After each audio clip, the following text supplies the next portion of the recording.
su opinión, maestro José Reveles, sobre pues esta nueva intentona del Poder Judicial en algo que el querido abogado César Gutiérrez Priego plantea de forma muy interesante. Se van al paro antes de que siquiera exista una determinación, una aceptación a esa legislación, antes de que exista, antes de que sea publicada en el diario oficial. Y si, bueno, pues ahora se van al paro tratando de bloquearlo todo sin querer un poco de diálogo, ya me imagino las estratagemas legales, jurídicas que utilizarán para que no tenga lugar la reforma judicial. ¿Qué opina de esto, maestro?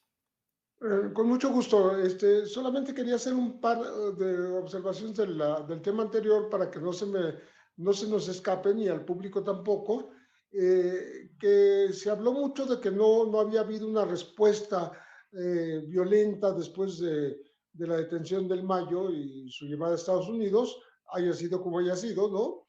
Pero que viernes y sábado ya hubo 10 ejecuciones, ¿sí? Violentas, y que el propio gobernador las atribuye a este entorno justamente del caso del Mayo.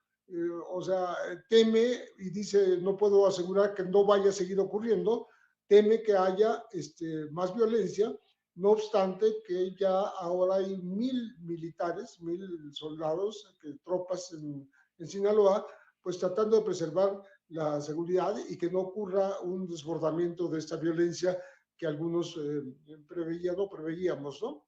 Esa es una. Y la otra, que uno de los principales,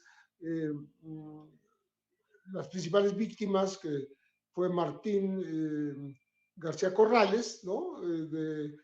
Pues entre gente cercana precisamente al Mayo y del partido sinaloense, o sea, una liga entre política y narcotráfico, ¿no?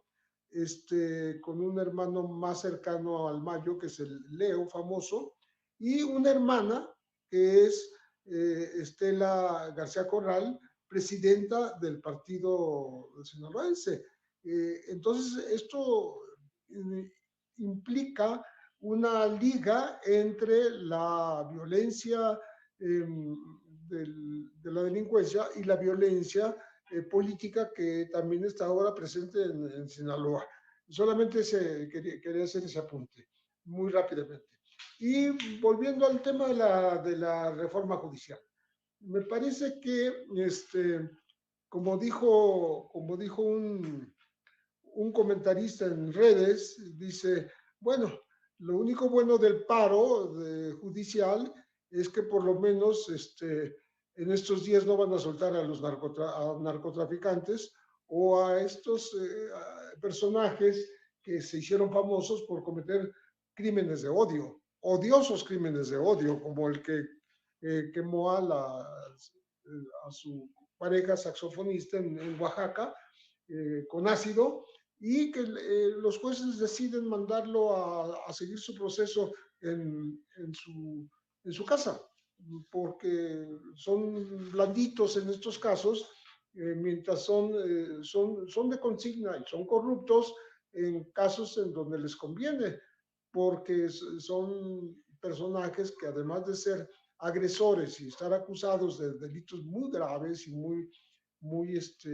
pues que hieren mucho a la sociedad, también tienen mucho dinero, ¿no? Entonces eso hace que el argumento de,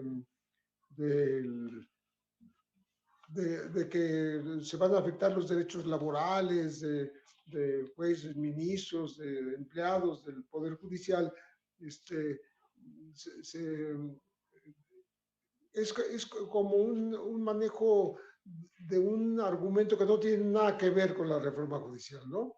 Porque no hay una afectación a esos derechos laborales, ¿no? Ese es un espantajo que se maneja, ¿no?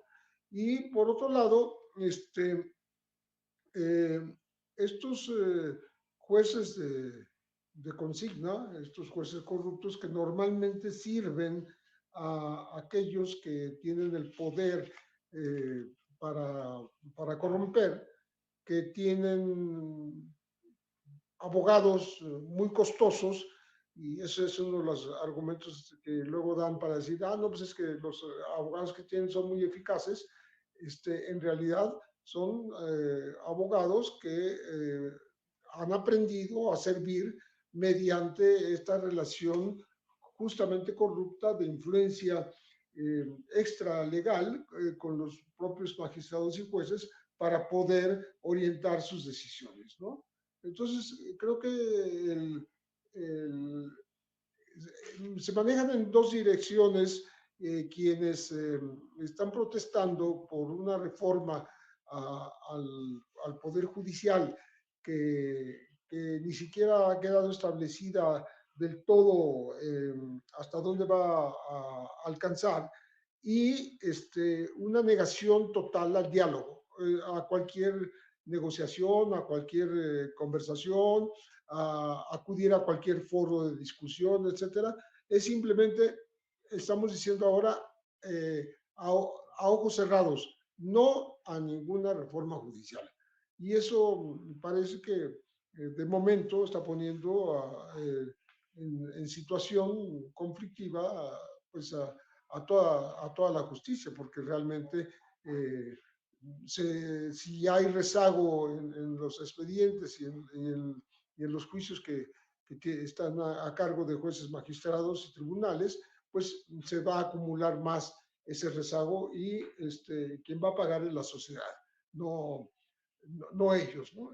Entonces, creo que hay falsos argumentos para algo que ni siquiera describen como en verdad es. O sea, eh, sobre todo la afectación a los derechos laborales, que no está contemplada, al contrario, está contemplada la posibilidad de que se emparejen las cosas justamente en el tema laboral, en el Poder Judicial, cosa que no ha ocurrido, porque hay muchos privilegiados y otros que siguen siendo personas que reciben un salario pues no digno de su trabajo, de su labor, ¿no?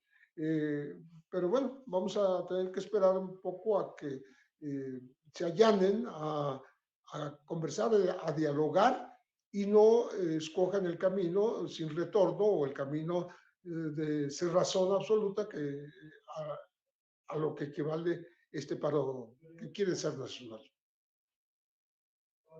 Y ya lo que menciona, maestro, que me llama mucho la atención, que va a haber una consecuencia para la sociedad que se quedará en el anonimato como siempre ocurre en el Poder Judicial, porque por más que sean exhibidos en la conferencia de prensa mañanera, algunos impartidores de justicia, algunos funcionarios del Poder Judicial, pues son muy pocos los que son notables, como el famoso juez Gómez Fierro, por ejemplo, o ahora todos los ministros de la Suprema Corte de Justicia en medio de la infamia. Le pido al equipo que nos grabe para